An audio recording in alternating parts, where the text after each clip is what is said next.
안녕하세요, 가치양입니다. 자, 오늘 영상은 이번 주에 기관과 외국인의 매수 상위 종목들을 살펴보면서 여러 가지 투자 힌트를 한번 얻어보고요. 그리고 두 번째로 지금 시장을 둘러싼 많은 이슈들이 있잖아요. 그래서 전반적인 시장의 위치, 이런 것들을 말씀을 드려볼게요. 그럼 먼저 환율부터 살펴볼게요. 자, 여기 환율을 보시면 원달러 환율이 9월 말에 한번 최고점을 경신하고 약간의 고점 박스권 내에서 움직임을 보여주었습니다. 자, 그런데 최근에 다시 어제자 21일 환율을 보면 다시 한번 3일 연속으로 상승이 나오면서 거의 직전 고점까지 환율이 다시 오른 것을 볼 수가 있어요. 그리고 제가 꾸준히 말씀을 드리는 대로 아직 미국에서 기준금리 인상이 다 끝나지 않은 만큼 단기적으로 환율이 더 상승할 가능성이 충분히 높습니다. 그래서 이게 뭐 1470원을 가던 1500원을 가던 그 상단은 우리가 알 수는 없겠지만 우선적으로 연말 내지는 연초까지 환율이 단기적으로 더 상승할 가능성이 있다고 보고요. 반대로 조금만 긴 시각으로 본다면 반드시 금리 인상의 끝도 있단 말이에요. 그 끝이 아마도 올해 말 내지는 내년 초 그쯤으로 많이 알려져 있고, 또 추가적으로 지난달처럼 인플레이션이 빠르게 잡히지 않으면서 금리 인상의 상단을 계속 높여가지 않는다면 저는 반드시 연준이 금리 인상을 끝냈을 때 그 시점 전후로 해서 환율이 꺾일 가능성이 있다고 저는 보고 있어요. 그래서 단기적으로는 이게 조금 더 상승할 가능성이 있겠지만 조금은 긴 그림으로 본다면 환율이 꺾일 가능성이 더 높다고 볼 수 있고, 또 꺾였을 때 내려갈 수 있는 폭, 그게 상승할 수 있는 폭보다도 훨씬 크다고 볼 수가 있겠죠. 그래서 이 점 기억해 보시고요. 자, 그리고 이어서 국제유가를 한번 살펴보면 다행히도 국제유가가 조금은 안정된 모습을 보여주는 것 같아요. 제가 여기 라인을 두 개 그어놨는데 항상 강조해 드리는 것이 배럴당 95달러, 여기는 절대 넘어서는 안 된다고 말씀드렸었고, 다행히도 95달러에서 일주일 사이에 또 7% 이상의 급락이 나왔어요. 그래서 지금 80달러 초중반 이 정도를 형성을 하고 있는데, 오펙에서 얼마 전에 대규모 감산을 하겠다고 발표를 했었잖아요. 그래서 한 차례 급등이 나왔었고, 그런데도 다시 안정화를 찾는다는 것은 확실히 에너지 가격의 추이, 경기 침체에 대한 우려감이 있는 만큼 상승보다는 하락 쪽에 조금 더 무게가 실려 있는 것 같습니다. 그래서 다음 달에 소비자 물가지수 발표가 있잖아요. 물론 직전 9월보다는 에너지 가격은 소폭의 상승이 나올 수도 있을 거예요. 그렇지만 CPI는 전달 기준이 아닌 작년 동월 기준이라 볼 수 있고, 또 최근에 물가의 강한 상승을 부추겼던 것이 에너지 가격보다는 주거비, 이쪽이 훨씬 더 크게 작용을 하고 있습니다. 그래서 단순히 유가만 보면 다음 달에 CPI가 그렇게 크게 기대가 되지 않을 수도 있겠죠. 그렇지만 제가 강조해 드린 대로 소비자 물가지수의 급등이 나왔던 것이 작년 10월부터였고, 그게 본격적으로 11월 초에 대입이 되어서 수치가 산정이 될 거예요. 그래서 이런 부분들 생각해 보시고요. 또 마지막으로, 자, 지금 코스피의 PBR 한번 살펴볼게요. PBR이 0.86배를 가리키고 있고 아직도 0.9를 넘지를 않았어요. 그리고 PBR은 청산 가치라고 보시면 돼요. 간단하게 말씀드리면 1이 기준이라고 볼 수 있거든요. 그래서 특정 기업을 내다팔 때 1을 기준으로 해서 1보다 밑에 있다는 것은 청산 가치보다 저평가되어 있다, 그렇게 볼 수 있습니다. 그래서 과거 코스피의 PBR을 보시더라도 항상 1이 넘었었거든요. 그렇죠? 그런데 가끔씩 1을 깬 적이 있었어요. 2016년 10월하고 11월. 그렇지만 일시적으로 깼다고 볼 수 있고, 크게 깼던 것이 2018년 말에서 2020년 10월까지, 이때는 2년 정도 깨져 있었죠. 그리고 코로나가 본격적으로 시작이 되었던 것이 2020년 2월에서 4월, 이 사이였단 말이에요. 그래서 이때를 제외한다면 아무리 많이 빠져야 0.83, 0.86, 0.85 전후라고 볼 수 있습니다.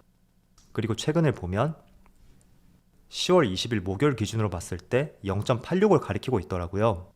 그래서 지금 코스피의 위치가 절대적으로 청산 가치보다도 크게 밑돌고 있고, 또 과거 10년 동안의 흐름을 보더라도 코로나 팬데믹을 제외한다면 가장 바닥 구간이라는 것을 알 수가 있습니다.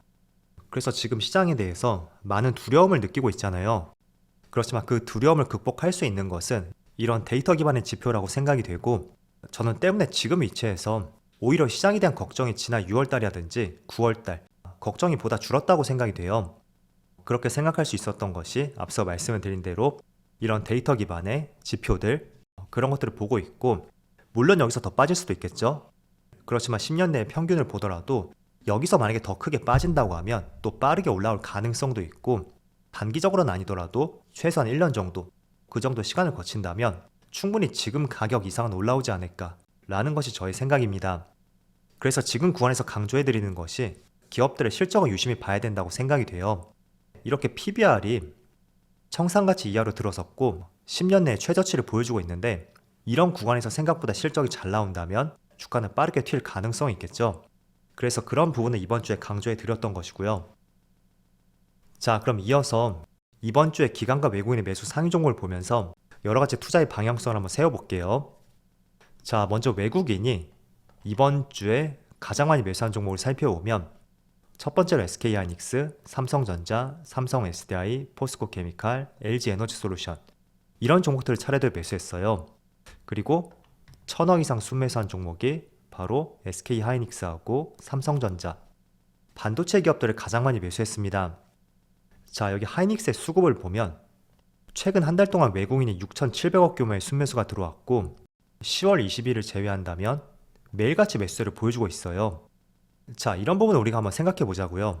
기사를 보면 내년에 반도체 업황이 좋지 못할 것이고 또 D램 가격도 계속 하락하고 있고 반도체의 겨울이 계속 이어질 것이다 라는 기사들이 끊임없이 나오고 있습니다.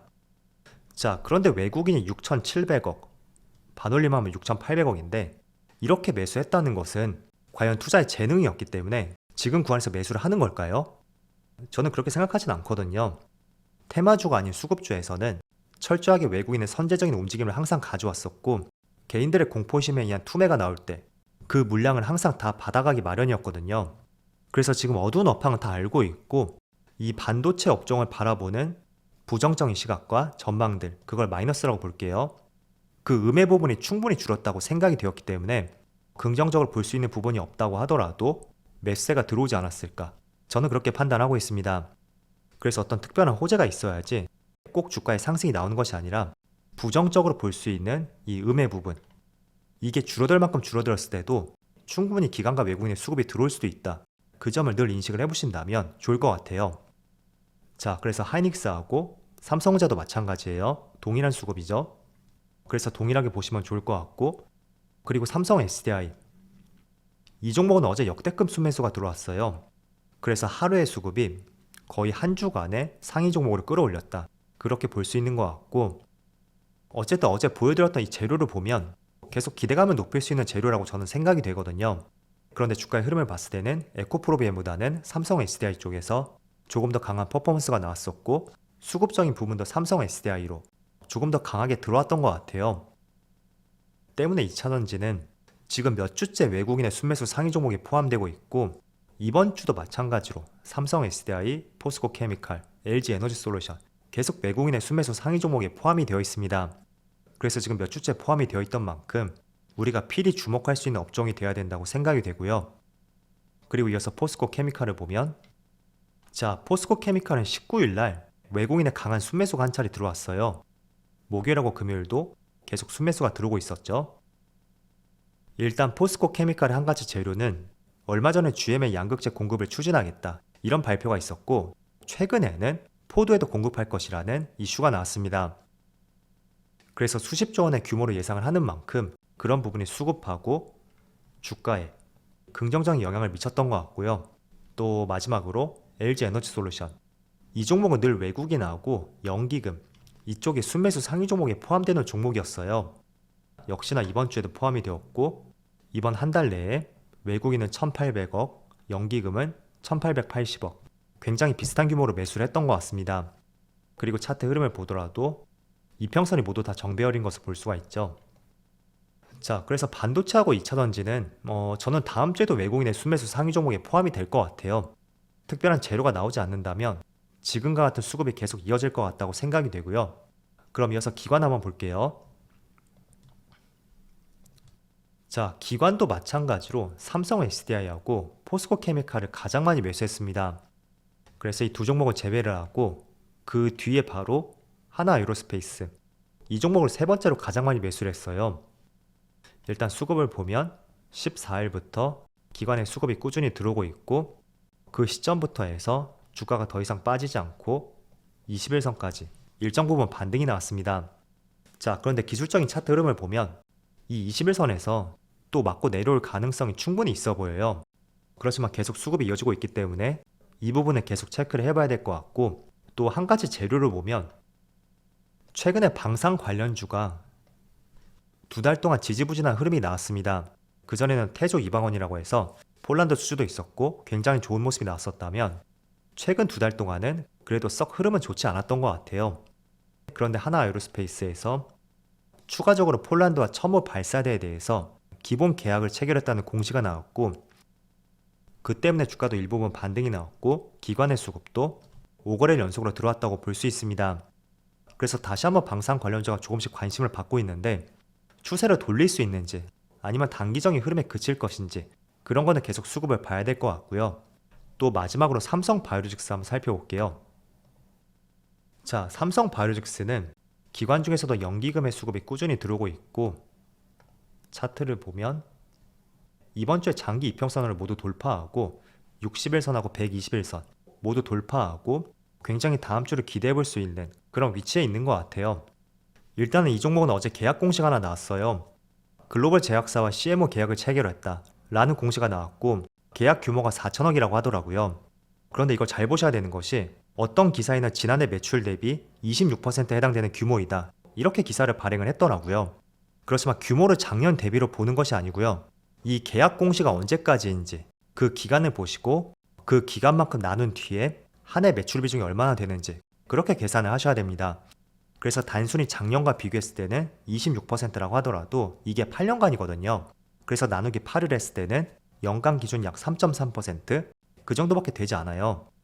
그래서 가끔씩 계약 공시를 통해서 그 기간은 생각하지 않고 단순히 타이틀만 보고 접근을 하시는 분들이 꽤 있는 것 같은데, 이런 부분은 조금은 조심하자고 말씀을 드리겠고, 어쨌든 이런 계약 공시가 아니라고 하더라도 최근의 추세는 굉장히 양호한 것 같아요.